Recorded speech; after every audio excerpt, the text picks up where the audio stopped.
আসসালামু আলাইকুম। আজকের রেসিপিটা একবার হলেও ট্রাই করবেন। আমি এখানে 4 টুকরা ইলিশ নিয়ে নিয়েছি। আমরা মাত্র 4 জন, তাই এখানে অল্প করেই নিয়েছি। দেখতেই পাচ্ছেন আমি পরিমাণ মতো হলুদ, মরিচ, লবণ দিয়ে দিয়েছি। এবার দিয়ে দিচ্ছি সরিষার তেল। সরিষার তেল দেওয়া হয়ে গেলে ভালো করে মিক্স করে নেবেন সব কিছু। কারণ যত ভালো করে মিক্স করবেন ততই সেটা ভালো করে সব কিছু মাছের মধ্যে ঢুকবে। কারণ এই মিক্সটাই আসল। এটা ভালো করে এপিট ওপিট করে মিক্স করে নেবেন। মিক্স করা হয়ে গেলে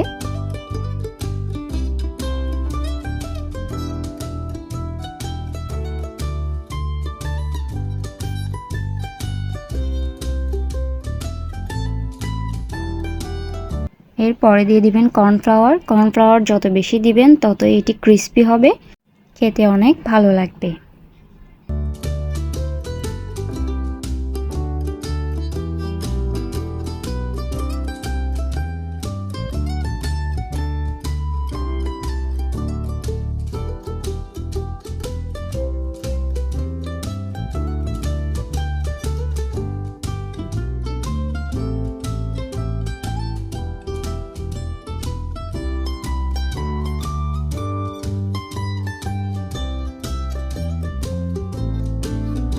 কর্নফ্লাওয়ারটি ভালো করে মিক্স করে নেবেন, তাহলে এটি ফ্রাইয়ের পর খেতে অনেক ক্রিস্পি হবে।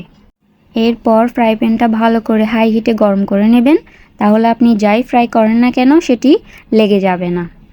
দেখতে পাচ্ছেন আমি গরম করে সরিষার তেল দিয়ে দিচ্ছি। সরিষার তেলটি একটু গরম হয়ে আসলে সেখানে আমি দিয়ে দিব মাছের টুকরোগুলো। একে একে করে মাছের টুকরোগুলো আমি এখন দিয়ে দিচ্ছি।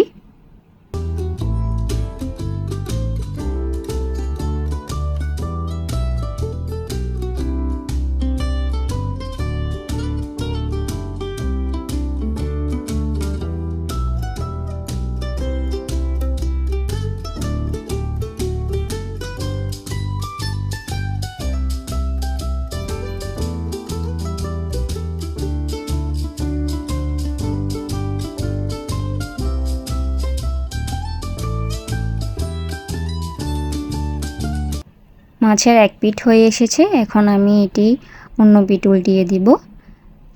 দেখতেই পাচ্ছেন মাছটা ফ্রাই প্যানে লাগেনি, সেজন্যই বলেছিলাম ফ্রাই প্যানটা হাই হিট করে গরম করে নেবেন, তাহলে এরকমই উল্টাতে সহজ হবে আপনাদের জন্য।